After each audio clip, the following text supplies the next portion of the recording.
15 বছর যাবৎ বাংলাদেশটাকে একটি খানায় পরিণত করেছেন।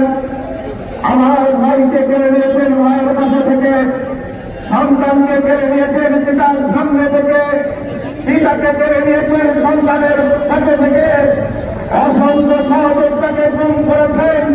বাংলাদেশ থেকে হাজার হাজার কোটি টাকা লুণ্ঠন করে বিদেশে পাচার করেছেন। সম্মান অধিকার আপনার মাটিতে তা করতো না, অলঙ্কার করে বলেছেন শেখ হাসিনা নাকি পালায় না। 2 দিনের মধ্যে আপনার হাজার হাজার কর্মীকে নিরাপত্তাহীন রেখে নিজের জীবন নেওয়ার বন্ধে নিয়ে চোরের মতো বাংলাদেশ থেকে পালিয়ে গিয়েছেন। আপনার সকল অপকর্মের বিচার বাংলাদেশের মাটিতে হবে না, হতেই হবে। প্রতিদিন রক্তের হিসাব বাংলাদেশকে দিতে হবে। আমাদের ভাই হারিয়েছে, আমাদের সন্তান হারিয়েছে, আমার স্বদেশ ভূমিকে শকুনের আত্মায় পরিণত করেছেন।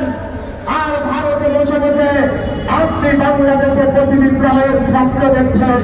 আপনার স্বপ্ন বাংলাদেশের মাটিতে আমরা জীবিত থাকতে আর বাস্তবায়িত হতে দেব না। কেন না ইনশাল্লাহ। এই আওয়ামী লীগ বাংলাদেশকে 50 বছর পিছনে নিয়ে গেছে। এখন আবার রাজনীতির কথা বলেন, বলছেন আপনার প্রতিনিধি সন্তান দেশে বিদেশে বসে বসে বলছে যে এখন নাকি বিএনপি ছাড়া গণতন্ত্র হবে না।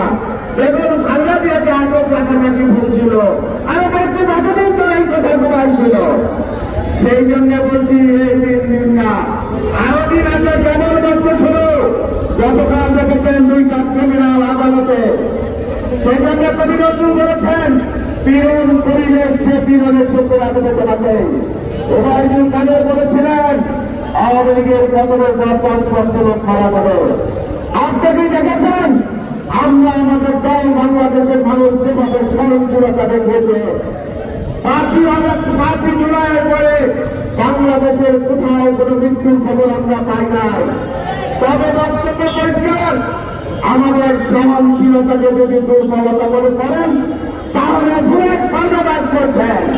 এক জায়গায় ধরে এনে কোন ভুলাইকে আমাদের বলে দেবে।